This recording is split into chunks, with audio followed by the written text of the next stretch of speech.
Hi hello ನಮಸ್ಕಾರ ಸ್ನೇಹಿತರೆ, ನನ್ನ NSBK ಕನ್ನಡ ಸ್ಟೋರಿ ಚಾನಲ್ಗೆ ಸ್ವಾಗತ.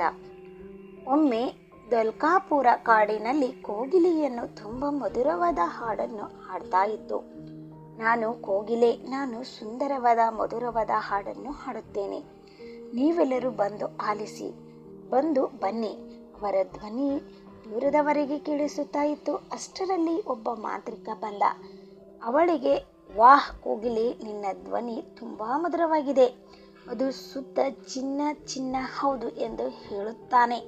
ಆಗ ಮಾಂತ್ರಿಕ ಅಬ್ರಕ ದಬ್ರಕ ಎಂದು ಹೇಳುತ್ತಾನೆ ಮತ್ತು ಕೋಗಿಲಿಗೆ, ಇಂದಿನಿಂದ ನೀನು ಹಾಡುವಾಗಲೇ ಎಲ್ಲ ಮತ್ತು ನಿನ್ನ ಬಾಯಿಂದ ಒಂದು ಹನಿ ನೀರು ಬಿದ್ದರೂ ಆ ಹನಿ ಚಿನ್ನವಾಗುತ್ತದೆ. ಆದರೆ ನೀ ಯಾವಾಗಲೂ ಒಂದು ವಿಷಯವನ್ನು ನಿನ್ನ ನೆನಪಿನಲ್ಲಿ ಇಟ್ಕೊಳ್ಬೇಕು.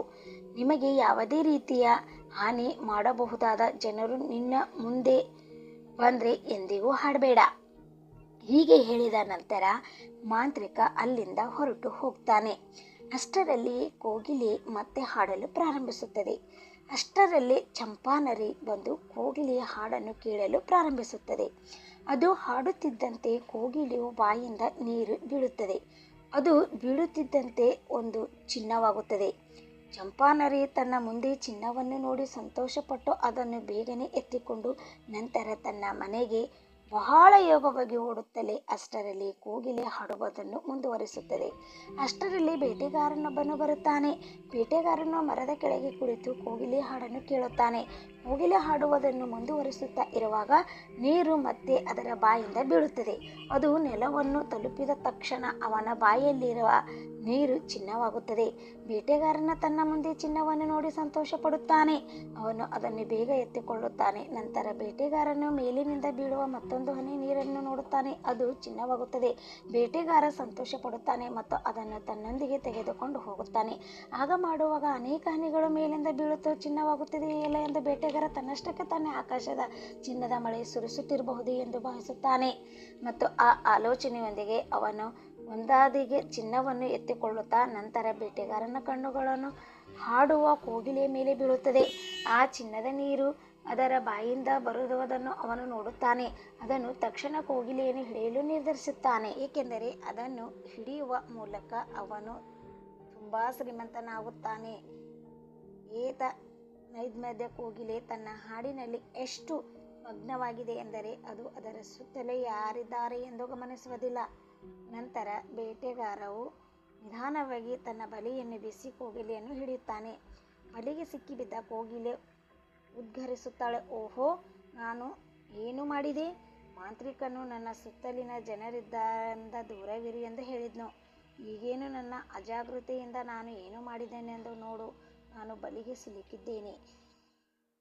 ಏತ ಮೈದ್ಯ ಕೋಗಿಲೆಯನ್ನು ಹೊತ್ತು ಒಯ್ಯುವಾಗ ಬೇಟೆಗಾರನು ತನ್ನೊಳಗೆ ಯೋಚಿಸುತ್ತಾನೆ, ಈ ಕೋಗಿಲೆಯನ್ನು ರಾಜನಿಗೆ ಏಕೆ ಕೊಡಬಾರ್ದು? ನಾನು ಅದನ್ನು ರಾಜನಿಗೆ ಕೊಟ್ಟರೆ ಅವನು ನನಗೆ ಬದಲಾಗಿ ಅರಮನೆಯಲ್ಲಿ ವಾಸಿಸಲು ಬಿಡುತ್ತಾನೆ. ಈಗ ನಾನು ಆರಾಮದಾಯಕ ಜೀವನವನ್ನು ನಡೆಸುತ್ತೇನೆ. ಹೌದು, ಇದು ಸರಿಯಾಗಿರುತ್ತದೆ. ಹೀಗೆ ಯೋಚಿಸುತ್ತಾ ಬೇಟೆಗಾರನು ರಾಜನ ಬಳಿಗೆ ಹೋಗಿ ಎಲ್ಲವನ್ನೂ ಹೇಳುತ್ತಾನೆ.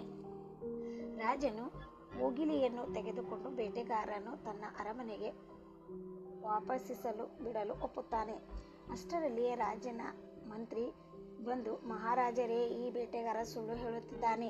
ನೀವು ಹೊರಬರುವುದನ್ನು ಕೇಳುತ್ತಿದ್ದಾರೆ ಅಥವಾ ನೋಡಿದ್ದೀರಾ? ತಾನು ನೋಡಿಲ್ಲ ಎಂದು ಹೇಳುತ್ತಾನೆ. ಮಂತ್ರಿಯ ಮಾತುಗಳನ್ನು ಕೇಳಿದ ರಾಜ ಬೇಟೆಗಾರನಿಗೆ, ಮೊದಲು ನನಗೆ ಚಿನ್ನವನ್ನು ತೋರಿಸು. ಆ ಕೋಗಿಲೆಯ ಚಿನ್ನವನ್ನು ಹೇಗೆ ಉದ್ಭವಿಸುತ್ತದೆ? ನನಗೂ ಅದನ್ನು ನೋಡಲೇಬೇಕಲ್ಲ ಎಂದು ಹೇಳುತ್ತಾನೆ. ರಾಜನ ಮಾತುಗಳನ್ನು ಕೇಳಿದ ಬೇಟೆಗಾರ ಕೋಗಿಲೆಯನ್ನು ಹಾಡಲು ಕೇಳುತ್ತಾನೆ. ಆದರೆ ಈ ಬಾರಿ ತಪ್ಪು ಮಾಡಲ್ಲ. ಇಷ್ಟವಿಲ್ಲದ ಕೋಗಿಲೆಯು ಬಾಯೇ ತೆರೆಯುವುದಿಲ್ಲ. ಬೇಟೆಗಾರ ಪದೇ ಪದೇ ಅದಕ್ಕೆ ವಿನಂತಿಸಿದ ನಂತರವೂ ಕೋಗಿಲೆ ಹಾಡಿದ್ದಾಗಲೇ ರಾಜನು ಬಿಡಿಸಲು ಮತ್ತು ಬೇಟೆಗಾರನು ಸೆರೆ ಹಿಡಿಯಲು ಆದೇಶಿಸುತ್ತಾನೆ.